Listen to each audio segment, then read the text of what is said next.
Je suis très amusé par la horde d'hypocrites qui a commencé à faire beaucoup de bruit à quelques jours de l'ouverture de la Coupe du Monde au Qatar. Ces gens qui vous ont fait comprendre qu'ils vont boycotter la Coupe du Monde, ils ne la regarderont pas, ils ne se rendront pas au Qatar, c'est très drôle. Moi, je dis d'entrée de jeu que je vais regarder autant de matchs que possible de la Coupe du Monde au Qatar. Je vais prendre énormément de plaisir. Je ne manquerai notamment aucun match de la sélection nationale du Cameroun, mon pays. Et malgré ceci, oui, malgré les violations des droits de l'homme qu'il y a au Qatar, je vais regarder le maximum de matchs. Malgré l'oppression des minorités, malgré toutes les catastrophes qu'on a annoncées et qui ont eu lieu là-bas, évidemment, je vais quand même regarder tous les matchs de la Coupe du Monde. Parce que si tu as regardé la Coupe du Monde en 98 en France, tu dois regarder la Coupe du Monde au Qatar. Si tu as regardé la Coupe du Monde 2006 en Allemagne, tu dois regarder la Coupe du Monde au Qatar. En tout cas, si tu as regardé toutes les compétitions qui se sont déroulées dans les pays occidentaux, asiatiques ou ailleurs dans le monde, tu dois regarder la Coupe du Monde au Qatar. À un moment donné, soit on s'assied avec honnêteté sur une table et on pose les problèmes du monde et on met à nul l'hypocrisie des uns et des autres, soit on reste dans le semblant et nous tous on accepte que il y a des voyous dans le monde et on observe quand même, on observe, on regarde et on apprécie les compétitions qu'ils organisent. Les 5 principaux vendeurs d'armes dans le monde sont les États-Unis en première position, la Russie en deuxième position, la France en troisième position, l'Allemagne en quatrième position, la Chine en cinquième position, et après vous avez les bonus, l'Italie, l'Espagne, le Royaume-Uni, ce genre de choses. Tout ce petit gang, toute cette petite bande a environ une responsabilité sur 90% de toutes les armes qui existent sur la Terre. Vous voyez donc des gens qui, pour accueillir 230 migrants, comme on a vu il y a quelques jours avec le navire que les Italiens et les Français ne voulaient pas laisser y accoster et qui a finalement qui a finalement amarré à Toulon, en France, 230 personnes où on nous explique que c'est eux qui vont envahir la France et que l'Europe ne peut pas accueillir toute la misère du monde, mais on est quand même très fiers de vendre des armes dans leur pays et de nourrir les guerres dans ces pays-là. Et après, on joue les saints, on joue les défenseurs des droits de l'homme et on critique le Qatar. Les Allemands, en 2022, ou du moins pour l'année dernière, ont battu le record absolu des recettes de l'armement, parce que l'Allemagne a enregistré environ 10 milliards d'euros sur les armes qu'elle a vendues à travers le monde. La France, elle a fait bien mieux. La France, il y a environ 28 milliards d'euros. C'est-à-dire 28 milliards d'euros, c'est le PIB, enfin c'est le budget de tous les pays d'Afrique centrale, tous les pays de la zone CEMAC. Donc, ces gens-là qui sèment la mort à travers le monde vous expliquent aujourd'hui qu'il y a des droits de l'homme quelque part et qu'il faut arrêter de regarder la Coupe du Monde parce que X ou Y pays ne respecterait pas les droits de l'homme. C'est vrai, le Qatar ne respecte pas les droits de l'homme.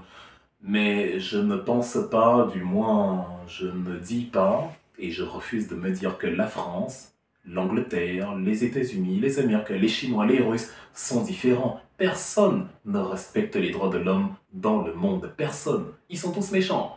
La première entreprise d'armement, le Lockheed Martin, les Américains, à eux seuls, ils ont vendu pour l'année dernière pour 56 milliards de dollars des armes. C'est supérieur au budget de toute la zone franque. C'est-à-dire, vous prenez l'Afrique centrale, vous prenez l'Afrique de l'Ouest, seulement dans le matériel pourvoyeur de mort, ils sont les premiers. Ils sont supérieurs à nos budgets, à notre production de richesse globale dans l'économie des pays au sud du Sahara, des pays d'Afrique noire. Et donc ces gens-là, parce que les États-Unis étaient en compétition avec le Qatar, ces gens-là nous expliquent aujourd'hui que, oh là là, quel dommage que le Qatar ait eu la Coupe du Monde et non les États-Unis. Comme si par ailleurs, toute cette petite bande n'était pas complice, justement, à travers des pots de vin versés dans les coulisses, de l'octroi de la Coupe du Monde au Qatar. Maintenant, essayons de décortiquer la chose en profondeur et posons-nous la question, est-ce que ce sont les Qataris qui ont construit ou qui ont conçu les stades? Est-ce que ce sont les entreprises qataries qui, dans un vase clos, ont construit les stades? Hier, le match entre l'Équateur et le pays hôte-siège au stade Al-Baït, il a été designé par un Allemand, Monsieur Friedrich Speer. Speer qui veut d'ailleurs dire la lance. Bon, Monsieur Speer est en train de nous expliquer que lui, il a juste dessiné le stade et il est parti. Il ne s'est pas inquiété de savoir comment évoluaient les travaux, les conditions des droits de l'homme là-bas. Non, non, non, lui, ça ne l'a pas dérangé du tout. Les Qatarais l'ont fait tout seul. Mon pays, le, Mon pays, le Cameroun, va jouer dans 3 jours, le jeudi 24 novembre, contre la Suisse, au stade Al Janoub. Et le stade Al-Jamoub, justement, a été construit par un consortium qui regroupe notamment la filiale de Bicex, la filiale du Moyen-Orient de l'entreprise, enfin du groupe Bicex, qui est justement basé à Bruxelles, en Belgique. C'est la filiale Sixco. Donc Sixco ne savait pas que les droits des travailleurs étaient bafoués au Qatar. Pourtant, c'est Sixco qui employait les travailleurs sur place. C'est Sixco qui sait qu'en Belgique, on respecte les droits des travailleurs, du moins en théorie, mais qui au Qatar a laissé des gens travailler pour 50 centimes de l'heure, voire 50 centimes toutes les 2 heures. Les privés de sommeil, les privés de nourriture, les privés de salaire, les privés de passeport, ils ont regardé tout ça, ça ne les a pas dérangés. Mais sur la fin, on nous explique que le Qatar, le pays le plus méchant sur Terre, n'a pas le droit d'organiser la Coupe du Monde. Ah, moi, j'apprécie beaucoup la Coupe du Monde au Qatar. La cérémonie hier était somptueuse, avec Morgan Freeman, avec le cheikh qui était présent et tout. Parce que personne n'est différent au Moyen-Orient des dirigeants occidentaux. Ça choque peut-être de dire cela envers les populations européennes qui se sont convaincues parce qu'on leur a mis ça dans la tête qu'ils sont les pays des droits de l'homme, ils sont les pays qui respectent tout. Ben, vous voyez que non, non et non.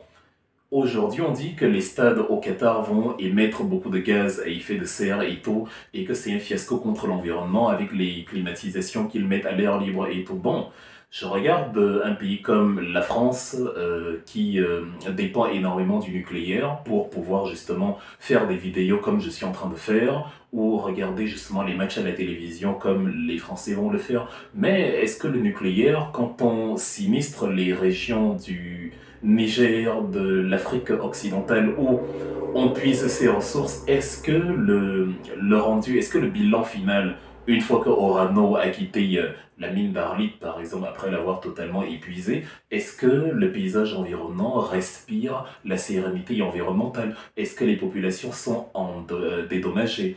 Est-ce que vous avez regardé ce que la PHP et la compagnie fruitière de Marseille a fait comme dégâts au Cameroun, dans la région du Haut-Penja, où elle produit notamment la banane et ce genre de choses, où elle a utilisé des pesticides qui ont fait mourir les gens de ces cités, parce que ces produits sont interdits sur le sol européen.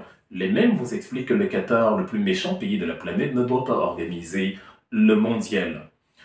Aujourd'hui, on nous dit donc que on va quitter le nucléaire, enfin les Allemands, j'étais en Finlande et en Suède il y a quelques semaines, où j'ai vu des bornes électriques partout dans les villes, à Stockholm notamment, et où on nous dit que on passe à la voiture électrique qui protège l'environnement. Mais d'où viennent les batteries, d'où viennent les semi-conducteurs, d'où vient la matière première, le lithium, le cobalt, d'où viennent justement les minéraux avec lesquels on va justement fabriquer ces batteries, ces semi-conducteurs, ces composants électriques qui vont permettre aux voitures d'être électriques.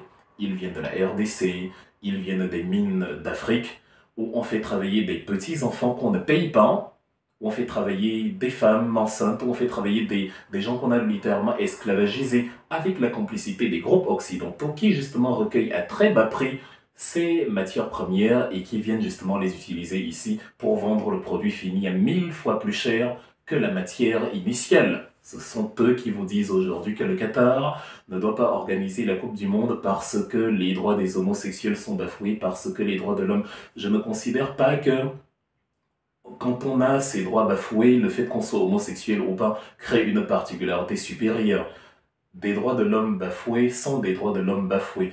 Quelqu'un qui ne respecte pas les homosexuels au Qatar n'est pas différent des soldats français de l'opération Sangaré. Je ne vois pas la différence entre ces soldats-là qui ont justement demandé à des petites filles pour leur donner des bonbons de coucher avec des animaux, des chiens, des trucs comme ça, juste pour se délecter de voir de pauvres petites fillettes noires réduites comme ça à l'état de moins que rien parce qu'elles avaient faim. Non. C'est du mépris envers la vie, c'est du mépris envers la jeunesse, c'est le piétinement de la dignité humaine. Et je ne suis pas plus choqué de voir qu'un homosexuel est muselé au Qatar que de voir justement une petite fille traitée comme ça en République centrafricaine. Si vous considérez les droits de l'homme de manière globale, il faut donc fustiger tout autant la France. qui, justement, piétinent des jeunes filles en Centrafrique, que vous fustigez, justement, les Qataris qui musellent les homosexuels. Il ne faut pas qu'il y ait un deux poids, deux mesures. Il faut parler des droits de l'homme dans leur globalité. Et si on fustige un pays pour son mépris des droits de l'homme, il faut fustiger tous les pays qui méprisent les droits de l'homme. Et ce qui est curieux, notamment, c'est que les Italiens qui refusaient de... Tout à l'heure, je parlais de l'Italie. Leonardo, c'est l'une des grandes entreprises de l'armement. Dans le monde, elle est dans le top 10 des plus grands constructeurs mondiaux. Et c'est quand même les Italiens qui ne voulaient pas justement que le Ocean Viking accoste sur les côtes italiennes parce que non, il y a trop de migrants, nous ne pouvons pas accueillir tous les pauvres de la planète. C'est très bien. Et c'est aussi amusant de voir que dans le cas de la France, on se rend compte aujourd'hui, du moins les citoyens français, parce que Emmanuel Macron au moins a la décence d'accepter que la Coupe du Monde se joue au Qatar et de ne pas appeler au boycott parce qu'il sait que la France est complice justement du Qatar. Ce sont des pays amis. La France leur vend des armes, la France commerce avec eux, la France investit le Qatar investit énormément en France, bien plus que la France n'investit au Qatar. C'est sous Nicolas Sarkozy que moyennant quelques enveloppes qui sont passées sous les tiroirs, que le Qatar a eu l'octroi de la Coupe du Monde. L'une des contreparties, on peut le voir aujourd'hui, résidait dans l'achat du Paris Saint-Germain, qui aujourd'hui, voilà, fait la fierté de la France. On parle maintenant de la Champions League. Le Qatar a-t-il un grand d'Europe et blablabla? Pas parce que, enfin, le PSG est-il un grand d'Europe? Parce que le Qatar ayant acheté le PSG, évidemment, la France peut maintenant se targuer d'avoir une équipe qui peut parler, il y a les yeux dans les yeux au Real Madrid, au FC Bayern, et il y a ce genre d'équipe. Donc, à ce moment-là, on a oublié que le Qatar méprisait les droits de l'homme. Où les droits de l'homme ont-ils commencé il y a 3 jours avant l'organisation de la Coupe du Monde, quand on a acheté Neymar Junior da Silva à 222 millions d'euros, quand on a présenté Lionel Messi au Salon du Bourget il y a un an, le Qatar ne respectait-il pas les droits de l'homme? Je ne comprends pas. Ou le Qatar respectait-il les droits de l'homme? Parce que visiblement maintenant il ne les respecte plus. Lorsque vous regardez les maillots du PSG, notamment les maillots d'entraînement, vous voyez aussi marqué derrière Visite Rwanda. Donc on est toujours sponsorisé par des pays qui aujourd'hui sont très bien, et donc on va nous déclarer demain qu'ils ne respectent pas les droits de l'homme. Paul Kagame, qu'on accuse d'avoir une grande responsabilité sur les attaques qu'il y a actuellement à l'est de la RDC à travers les rebelles du M23, Paul Kagame, qui a toujours nié tous azimuts ses affinités avec le M23, vient de reconnaître il y a 2 jours que oui, bon, il peut parler au M23, il va leur dire de déposer les armes. Bon, si le M23 peut écouter Paul Kagame, c'est donc que d'une certaine façon, le M23 agissait sous l'œil bienveillant de Paul Kagame. C'est donc un soutien à des milices terroristes. Mais comme il y a de l'argent en circulation, c'est un grand ami du Paris Saint-Germain, c'est un grand ami de la France, c'est un grand ami du Qatar, en tout cas de tout le petit groupe. Et donc, pour l'instant, tout va bien. Dans 2 ans, dans 10 ans, le Rwanda va organiser, je ne sais pas, les Jeux Olympiques, la Coupe du Monde, quelque chose comme ça. Et là, on va se souvenir que, ah tiens, non, le Rwanda ne respecte pas les droits de l'homme, le Rwanda arme les rebelles. Et on va recommencer la même hypocrisie, on va nous dire que non, je vais boycotter la Coupe du Monde au Rwanda et blablabla. Non, c'est maintenant qu'il faut agir. C'est maintenant qu'il faut mettre les responsabilités de tout le monde sur la table. Le monde est constitué de malfrats qui gouvernent 8 milliards de naïfs qui ne se rendent pas compte de ce qui se passe réellement. Il n'y a aucune, je le dis, j'affirme, j'assume, il n'y a aucune différence de mon point de vue entre les dirigeants occidentaux et les dirigeants qataris, ou les dirigeants orientaux, même ou les dirigeants partout dans le monde. C'est juste que pour les occidentaux notamment, c'est beaucoup plus subtil. C'est-à-dire vous avez des libertés de surface, vous avez l'impression que tout va bien, mais en fait dans les coulisses, vous êtes tout aussi muselé dans des couloirs différents, mais tout aussi muselé, tout aussi borné, tout aussi roulé dans la farine que ne l'est le Qatar actuellement. Donc, qu'est-ce qu'il faut faire? Il faut poser la question sur la table et mener un véritable débat d'éthique mondiale. La France a vendu principalement à l'Égypte parmi les pays africains les principaux clients pour 300 millions d'euros d'armes. Tout à l'heure, je parlais des armes. Le président Emmanuel Macron s'est entretenu récemment avec Abdel Fattah al-Sisi, le président égyptien, où il demandait à M. al-Sisi de libérer son homonyme, un militant égypto-britannique qui justement est incarcéré dans des conditions horribles. Il s'appelle aussi Abdel Fattah. Et Emmanuel Macron a dit voilà, il faut libérer Abdel Fattah et tout le tralala. Donc l'Égypte est un pays qui méprise les droits de l'homme, où on est torturé dans des prisons. Il a même entamé une grève de la faim pour dénoncer ces conditions, monsieur Abdel Fattah. Mais la France commerce très bien avec l'Égypte. Elle va vendre des Rafales au Yémen, elle va vendre aussi à tel pays. 300 millions d'euros, donc la France récupère seulement de la part de l'Égypte. Et pour l'instant, tout va bien. Dans 10 ans, l'Égypte voudra organiser les mondiaux de la natation. On va nous expliquer que non, l'Égypte n'a pas le droit parce que ces pays arabes, ces pays musulmans où les femmes sont voilées, où l'homosexualité est interdite, où les gens n'ont pas la liberté d'expression et tout. Là, on va se souvenir qu'il y a quelque chose qui cloche, c'est de l'hypocrisie. C'est insupportable. Donc, mon remède pour contrer cette hypocrisie, c'est d'avoir la même zen attitude que j'avais quand je regardais l'Euro 2016 en France, quand je regardais le Mondial 2006 en Allemagne, ou quand je regardais la Coupe du Monde 98 en France, ou quand je regardais la Coupe du Monde aux États-Unis, ou quand j'ai revu les images de la Coupe du Monde 90 en Italie, parce que ce sont les mêmes faces, ce sont les faces d'une même médaille, tous ces pays-là. Et tant qu'on n'aura pas questionné pourquoi justement les droits sont méprisés dans le monde et qui sont les principaux responsables dans leur entièreté, tant qu'on va tomber dans la bêtise de se dire qu'en Europe, en Occident, on est très gentil, mais en Russie, on est méchant, au Qatar, on est méchant, je sais pas, quand on a organisé la cérémonie d'ouverture au stade Loujniki à Moscou en 2018, la Russie venait d'annexer la Crimée, mais tout allait bien manifestement. Et aujourd'hui, pour une raison ou pour une autre, la Russie est redevenue méchante. C'est agaçant d'avoir ces ondes, là, ces volte-face incessants entre des gens qui sont gentils mardi, qui sont méchants le jeudi et qui redeviennent gentils le dimanche. Non, non, non.